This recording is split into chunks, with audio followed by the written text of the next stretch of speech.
মা, বাবারা জমি কিনতে চেয়েছিল। চেয়েছিল কি? উনি তো অলরেডি চলে গেছেন জমি কিনতে, মঙ্গল গ্রহে। কি?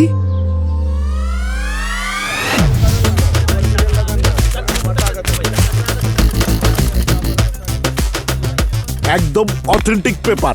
7 দিনের মধ্যে এমন জমি মঙ্গল গ্রহ ছাড়া কোথায় পাবেন ভাই সাহেব? যান নেক্সট। বাবা, সবখানে তো পেপারস নিয়ে ঝামেলা। এই বয়সে ভেজাল আর ভাল লাগে না রে। নির্ভেজাল জমি তো আমাদের ঢাকাতেই আছে, তাও আবার সাধ্যের মধ্যে। বলিস কি?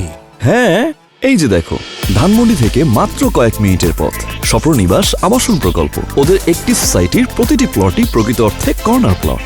রয়েছে 5টি সরকারি সড়কের সাথে সরাসরি সংযোগ, যা আমাদের জীবনকে করবে সহজ ও গতিময়। প্রাকৃতিকভাবে উঁচু স্বপ্ননিবাসের প্রতিটি প্লটই বন্যামুক্ত। শিক্ষিত সমাজ গড়তে ওদের রয়েছে কালচার সোসাইটি, আরও রয়েছে ওয়েল ডেকোরেটেড লাইব্রেরি। যেখানে সেখানে বুকিং নয়, প্লটটি যেন ঢাকায় হয়। স্বপ্ননিবাস, সাধ্যের মধ্যে স্বপ্নের নিবাস।